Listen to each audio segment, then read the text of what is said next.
All right, let's get into it.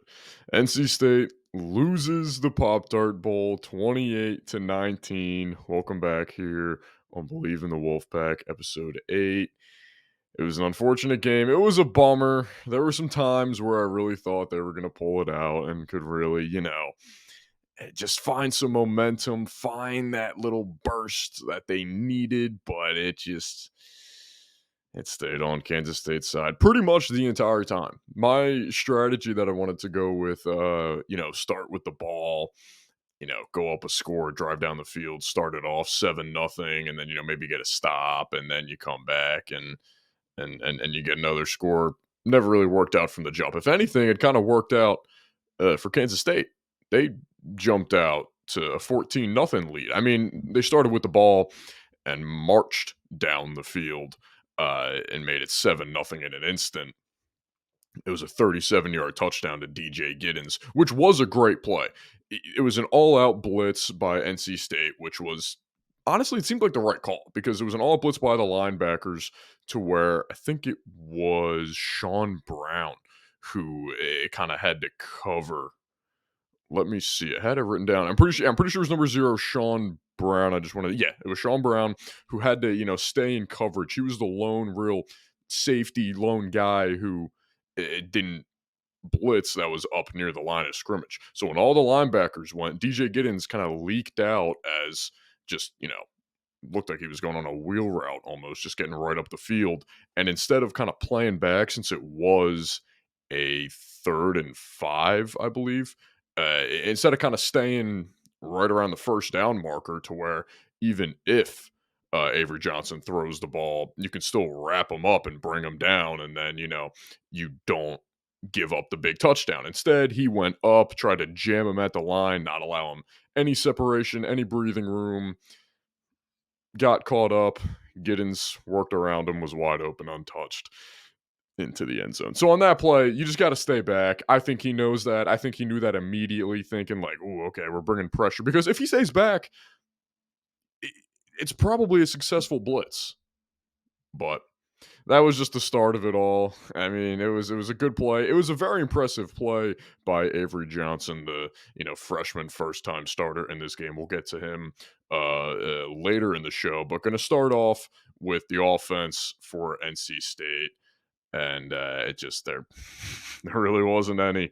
It sucked. I mean, Brennan Armstrong was fantastic on the ground. He had 120 some yards in the first half and a rushing touchdown in the first half. At 17 total carries, that I mean was by far the most on the team. The next closest was Kendrick Raphael with 7 carries. So obviously Armstrong, we knew this going into it that he was going to carry the ball a lot. He was going to, we're going to have those QB draws, the QB counters, the options with him. And he ran the ball very well. 120 some yards, 7 yards a carry, had the 30 some yard touchdown, which was the lone offensive touchdown tonight. Um, I just he got shut down in the second half. Kansas State knew it's like, all right, they don't really have a run game outside of their quarterback. So if we just key on him and then let our defensive line kind of eat up their offensive line, we can stop the running game and even just the passing game pretty easily. That's exactly what they did.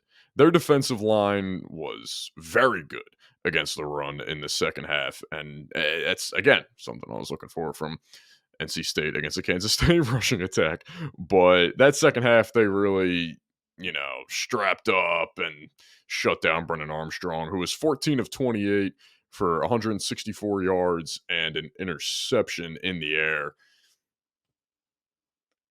I mean, we knew that.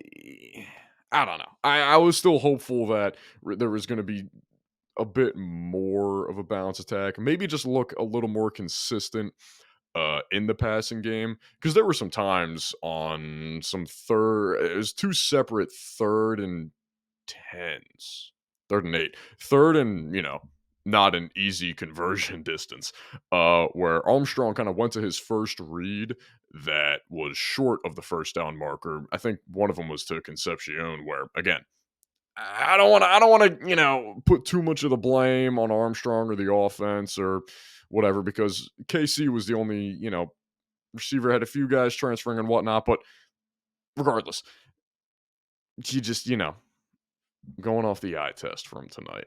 There's a few times where it's a third and long, third and not very manageable that it looked like he either could have or should have waited another half a second to, see if anyone else is open, scan the field a bit more, to where, you're not either trying to run and pick up a yard or two and then make it a 4th and 6 or then throw it short of the sticks to where it's 4th and 4 and you're in your own territory, so you're not gonna go for it.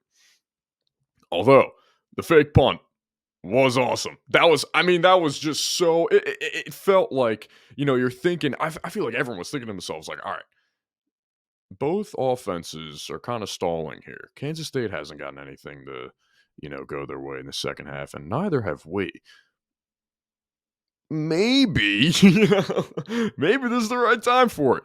And hey, it absolutely was. Penix just got that, broke one tackle, and then was just off to the races. Although the one part, forgot to say something about it, forgot to be a little critical. He was looking back at the one guy almost the entire time.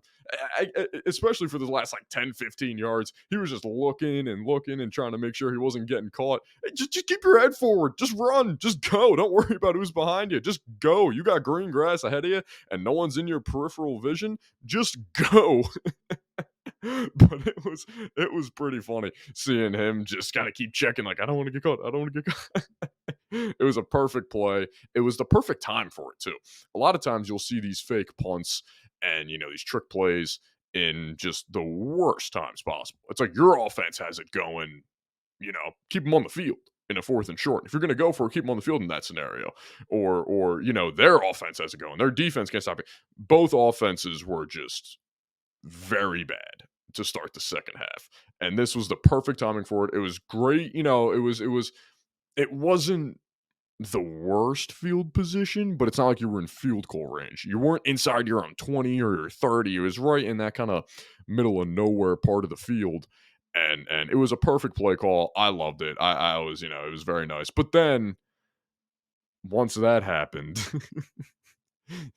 then you go to the 2-point conversion to try and, tie it up at 21 all since I think it was a touchdown and a field goal, and then a missed field goal. So they had 21, we would have had 20. You want to tie it up, and then Armstrong just gets rocked by the blitzing safety off the left side. Yeah, because he was looking to his right and he was going off the left side. He didn't see him. He just got blown up in the backfield, and it was just like, ooh, that yeah. That was where I was like, all right, we got some momentum. And then I saw that. I was like, ooh, might have lost it right there. I don't think they came back down and scored though. I think it was 21-19. Yeah, it was 21-19 for a bit. It was 21-19 until the fourth quarter, actually. What am I saying? Yeah. It was 21-19 until the fourth quarter. So the entire time I'm thinking to myself, like, all right, we got a chance here. We got a decent chance here. There was a deep ball to KC at one point that was just perfect. And I was like, oh, hey, passing game. But then there was a few times that it felt like Kansas State just wanted us to win this game. On the punt return touchdown that got called back, you saw the guy blocking in the back. And I don't know. Some may say that was a weak call, but I thought that was pretty clearly you're blocking him in the back. The only thing that he saw, the member on the punt team, or the punt return team, pardon me, for the Wildcats saw was the nameplate for the NC State guy. And I mean, I don't understand how you wouldn't call that. I thought there was another holding on that play as well, coming around the corner when their punt returner was trying to like work the sideline, but whatever. Um, who was it that brought that back? Do they have it on here? Seth Porter, I believe it was Seth Porter. Yeah, so yeah, Seth Porter. You kind of saw him at the end. He was celebrating, and then he was just so mad. he was about to just kill whoever, got that penalty. But then they went to that quick wide receiver screen where I think it was the tight end who was pulling and then went out to block. He was way too early. I knew that immediately that he was way too early. You could see it. I mean, in live real time, it was so obvious to me. And they're going down, and the color commentary guy's like, "Ooh, I don't know about that call." I think the only reason that he didn't know about that call was because the official called it an offensive holding call. He called it holding. It wasn't a holding call. He got there way too soon. He was blocking the DB before the guy even caught the ball, as it was barely out of the quarterback's hands. So I thought that was an obvious call. But then even after that call, I'm thinking like, all right, they're trying to give us this game right here. They want us to win. Like, come on, guys, take advantage, get a turnover, do something. It's a big play on offense. We got to get it rolling here. And it just never happened. It never did. It was I guess it just was never meant to be. At first, really in that first quarter, it just felt like they weren't ready. The tackling was so bad. The offense was just clunky, and the only thing that was working was the quarterback keepers and counters and whatnot with Armstrong. So it really did feel like they just weren't ready and didn't wake up until the second half. To where then it was, at that point, Kansas State made adjustments, the correct adjustments, and then completely shut down the offense to only 9 points. Or not even the offense, completely shut down NC State to only 9 points in the second half. 6 of them coming from the punt unit and Trent Penix. It was a bummer. I mean, this is also just, if we can look forward, it was a bummer of a game. Yeah, you want to win the bowl game. You want to win your bowl game. You want to send your seniors off, right? You want to get to 10 wins as well. This now puts both teams, NC State and Kansas State, at 9-4 on the year. A 10-win season would have been awesome. They said it would have been the second since 2002, I believe. So that would have been great. But you wanted to get to 10 wins. 10 is just a more satisfying number, too, than, 9. But, looking forward to 2024. A great transfer class. Some more young guys that, they have a good chance to contribute right away. And then getting Grayson McCall in the transfer portal. I think that's going to make this offense more much more of a threat as an aerial attack offense. I think, just throwing the ball, it's going to be night and day.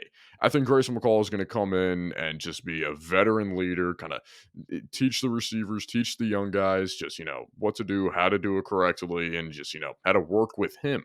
Because even tonight, you saw it with Avery Johnson and how, even though he was still young, just he kept looking down the field the entire time. And his receivers didn't really have that connection with him, it seemed, as an in-game, like, hey, if he rolls out here, he likes to throw it here. So I'm hoping in the offseason, that's where Grayson McCall can get with the guys, get with KC and the rest of the receivers that are coming in and whoever else is going to be a big factor next year, and, really work with them, especially on this stuff when, if the play breaks down, where am I going to go?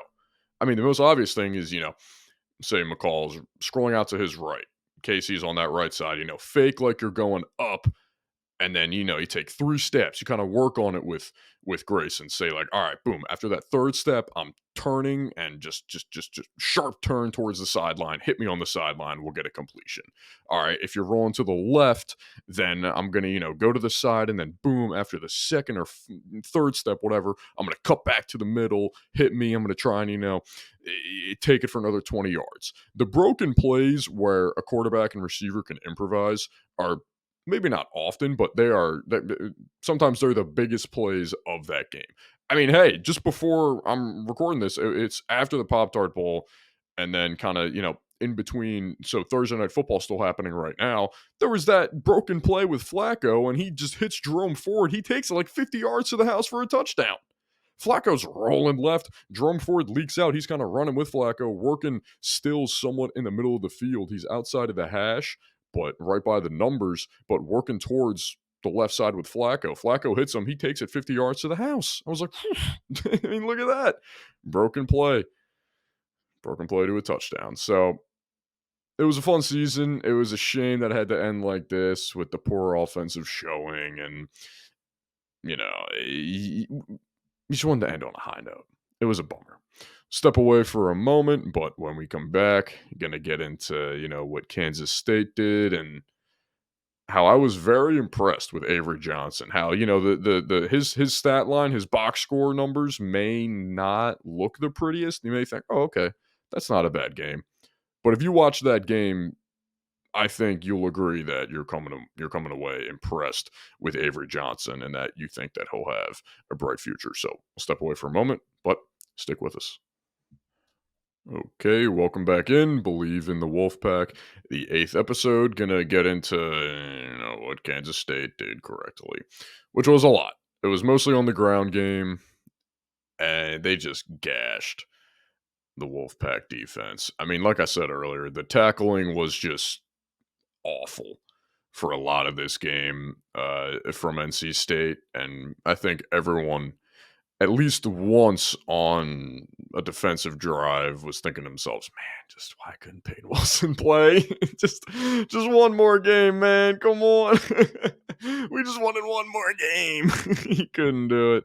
And again, I respect it. It's the right decision. I don't blame him, but like, man, that tackling was not there. Needed the captain out there. Needed the best linebacker in the country out there. But what are you going to do?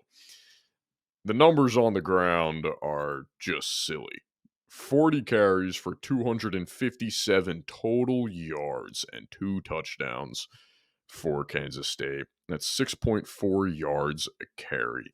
DJ Giddens. He wasn't the MVP of the Pop-Tart Bowl. That was to Avery Johnson, but DJ Giddens wasn't far behind and may have been more worthy of it. He had 28 carries for 151 yards and a touchdown. That's 5.4 yards a carry. And then receiving, like I said, he had the one catch for 37 yards and a touchdown. He had 2 total touchdowns. And the receiving touchdown, he walked in, but he was fantastic. He was fantastic running the ball. Like I said, first play of the game, they're running it inside zone left, right off Connor. Sorry, I want to say Connor every time. I have no idea. I guess I'm thinking of Connor Williams because I think he's a guard in the NFL, but whatever. Cooper Beebe, they ran it right behind him almost every single time, it felt like. And the first play of the game, they ran it inside zone left, right off Beebe, and it was good for 15 yards. Even the second play, I think it was 13 yards. And it may not have been, it might have been more straight up the gut, but come on. It was almost the entire time. But Giddens was incredible on the ground. He was just constantly fighting for extra yards. Even when you thought you had him wrapped up in the backfield, he sprung it loose and just got an extra even 4 yards, 3 yards, which probably, he took a 2-yard loss into a 4-yard gain or a 3-yard gain or any kind of gain. So, he was great. He was tough to bring down. The offensive line for Kansas State was just giving him great holes to just, run right through and, making it easy for him. He's a great running back, but, the offensive line was making it even easier for him, at least it seemed. And then getting into Avery Johnson, I was very impressed with how Avery Johnson played. They didn't run him as much as I thought they were, but even when they did, he, still scored a touchdown from about 20 yards out, made a few guys miss. He's a very electric player. Throwing the ball, yes, he has some work. He did miss some throws. He did miss some easy throws. He's got some work to do throwing the ball. But when he was evading pressure, and he wasn't easy to bring down, I don't think he got sacked all night. I'm pretty sure he did not. No, not a single sack. Not a single sack. And then only one for Kansas State. So, But not a single sack the entire night given up by that Kansas State offensive line. That O-line's got to be happy. But, yeah, not a single sack. He was evading pressure. He was making guys miss in the backfield when he was scrambling. But a lot of times he wouldn't initially take off and, get 5 yards and walk out of bounds or get 7 yards, get a first down and go out of bounds. Nah, he was looking downfield. a lot of the time. He wanted to, throw the ball. He wanted to get his guys involved. He wanted to make plays with his arm rather than with his feet by himself. And there's guys around the country in the NFL who still don't do that as well as, Avery Johnson did at some place tonight. Now, he didn't complete all of them. He just had to, dump it off, throw it away. But honestly, the fact that he's already doing that he already has the instinct to let me not just immediately take off, let me, scan the field and try and find one of these broken plays, one of these improvised plays to pick up a 20, 30-yard gain or a big touchdown. I really was not expecting that from him. I mean, he went 14 of 31 with 178 passing yards and 2 passing touchdowns, which isn't anything to, gawk at. I mean, that's not incredible. I'm not, screaming from the mountaintops that he's, the next Peyton Manning or something, but for a freshman to look that way, look that calm and composed in the pocket and when he was scrambling and looking downfield, this kid's going to be pretty good. He's going to be pretty good, I think. I mean, he's going to have an entire offseason to prepare. He's going to have an entire offseason to really, you know, tune up his throwing skills and his arm talent. But the running talent is always going to be there, and that's always going to make him a threat as a quarterback. That's always going to make him a decent quarterback is his legs and his ability to, just evade pressure, make guys miss, pick up a few extra yards with his feet. That's always going to make him a good quarterback. But if he can really get down, this arm accuracy and even a little, throwing power, he's going to be a good prospect. He's going to be a very good quarterback. Like I said in the last episode, you got to make him throw the ball. You got to make him, beat you with his arm. And 7 carries for 71 yards. That's a great running game for him. But he was looking downfield a lot. 31 passing attempts is more than I thought he would have. So they were throwing the ball, but they just ran the ball. They just ran the ball that much better. But yeah, I was very impressed with Avery Johnson, just how composed he looked, just how comfortable he looked in the pocket. Never really looked phased at all, even though that was his first full game with Kansas State and with a brand new offensive coordinator. So I was impressed. I'll definitely be keeping tabs on him next year to see how he's doing with Kansas State and just see how they're doing as a whole, see his numbers, see if he becomes more of a, toned passer and whatnot. But getting into that new offensive coordinator for Kansas State, he was their offensive line coach.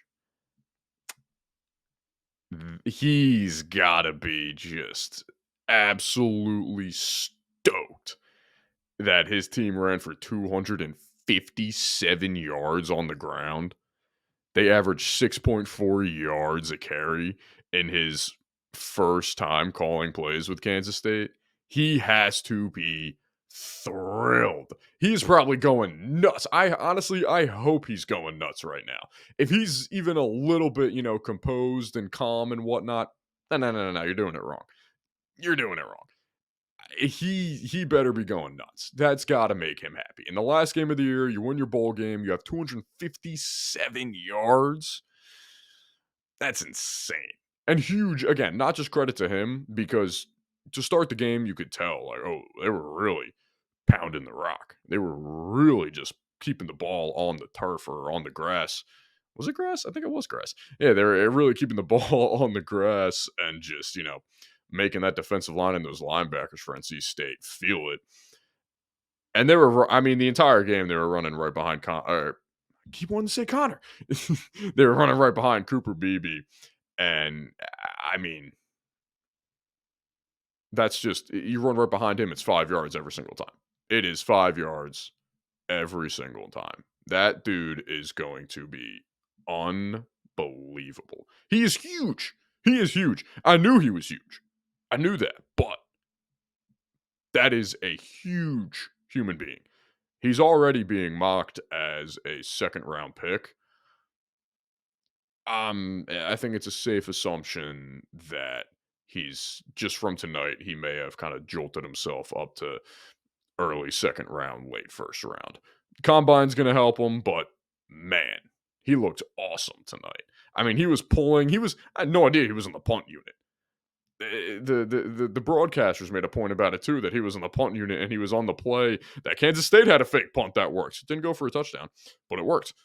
And he's I mean, that dude's huge. They were running behind him every third and short, every fourth and short, even that fourth and two at the end of the game where it was after Armstrong threw the pick. And, if they pick up the fourth down, they can just knee the ball and the game's over. They ran it right behind him. And they picked up 5 extra yards that they didn't really need. They picked up 5 extra insurance yards. It was every single third and fourth. You kind of knew it almost. I mean, every now and then, yeah, they'd try to go to a screen or a quick little pass or something on the other side. But their most effective plays were the inside zones or the quarterback keepers on the left side just running right behind BB. I mean, he could have told the defensive line. He could have told the defense, "Hey, here's what we're doing." I don't know if they could have stopped it. You could have lined everybody up on that side. Could have lined everybody up right in front of them. I don't know if they would have stopped it. So it was very impressive just watching him. Not often do you get caught watching the offensive line and even a specific offensive lineman. But I caught myself at 100% watching just Connor Beebe for a lot of plays tonight. And that is a large human being who is going to be very good on whatever team he's on next year. Would be shocked if he's not a starter. I mean, with how often offensive linemen go down every now and then, he's going to be very good. That man is massive, and he was incredible tonight. So credit to him and credit to Kansas State. They played a great game. That offense was incredible. The defense did their job. They got the turnover late on the pick by Armstrong. That was pretty much the nail in the coffin. And they picked up the 28-19 win. One last thing before we go, just end on a positive note. Gotta say, I am happy that they were in the Pop-Tarts Bowl. I did get rid of my Pop-Tarts box because we lost. That's over. Am I still going to eat them? Yeah, absolutely. They're delicious. But I'm not going to, give them out the free endorsements and whatnot. The free show on here. But the marketing was awesome. It was awesome. The mascot was just the coolest. I want to be friends with that dude so bad. I want to be friends with that mascot so bad. He was great. I mean, just his hijinks, dancing with police officers, making fun of the refs. I saw on Twitter that someone asked him if the mascot could feed the guy a Pop-Tart, and he was all for it. So there's a picture of the mascot, the strawberry frosted Pop-Tart mascot, feeding another man a Pop-Tart. It was hilarious. I don't want to get into what is and what isn't cannibalism with a Pop-Tart. I'm going to stay off that subject. But regardless, it was awesome. He was great. The giant toaster, I want to live there. I'm so glad they did that. The whole unveiling of, the mascot Pop-Tart, of him popping out of the toaster and everything. You got the fireworks going off. He's like, yeah, it was great. Then at the very end, how they kept saying, oh, it's an edible mascot. I'm thinking, that's not an edible costume. They got something else they're going to do. So at the very end, they bring out the giant toaster again. They throw the mascot on top of there, and he's going down. He stands up. He's going down in the toaster, like he's going to be toasted and then popped out. And as he's going down, he was holding up a little sign, like a little, Looney Tunes, Wile the Coyote and Roadrunner sign, like you hold it up. And it just said, dreams do come true. As he was going down in the toaster to get toasted and then eaten. All right, man, we got different dreams, but I support your dreams, especially since they came true. But he went down in the toaster. Obviously, the Pop-Tart, the man itself, left and then popped out. Maybe it wasn't the man. Maybe he was still in there. I don't think they ever clarified if the mascot himself, the breathing mascot, got out of there. We're going to have to do a full investigation on that later. But you see the Pop Tart, kind of pop out, and then the head coach, and I think it was Avery Johnson there, just taking pieces of the Pop Tart and eating it, throwing it into their teammates and whatnot. It was cool. It was really funny. It was a really good kind of showing, little presentation, little gag. It was awesome. It was very good. I was happy that even he got the broadcasters. The one guy, I can't remember his name right now. He also had a hilarious tweet. The play-by-play commentator had the one tweet. It was like, "Here's the mascot who was just preparing for his eventual death by getting eaten." And I was like, "Oh my god, like, he's got a point." But oh my god, I gotta find it because he was just awesome. But he was great. He had his first Pop Tart on air and said it was delicious. The fact that he has never had a Pop Tart. Anish Shroff had a tweet that said, "Yup, the mascot just jumped out of a giant toaster. He will be devoured and die in a few hours. His last meal will be himself. Welcome to the Pop Tarts Bowl." Pretty hilarious. Good for him. Good tweet. But he had his first Pop Tart on air. The guys at halftime were ranking Pop Tarts. Overall, it was just a fun bowl game. It was much better than the Tax Slayer Bowl or whatever boring names you got. It's like what was the one? It was the Valero Insurance Bowl, Valerio Insurance. I don't know. I'm glad they got a fun bowl game with a Pop Tarts mascot as opposed to some lame insurance or Tax Slayer Bowl. We can at least all agree on that. The game itself, bad. The bowl game, great. So that's going to wrap it up. That's going to be the final show of 2023 as well. Wow, how about that? Started this month and we're already into 2024. So I thank you all for joining me for this recap of the Pop Tarts Bowl and really the final game of the Wolfpack's football season. Going to be all into basketball for the next few months up until March. And hopefully we got the men's and women's team playing in March Madness and making a run for a national championship later, or not later in the year, into 2024. So I thank you for joining me, and we'll see you next time.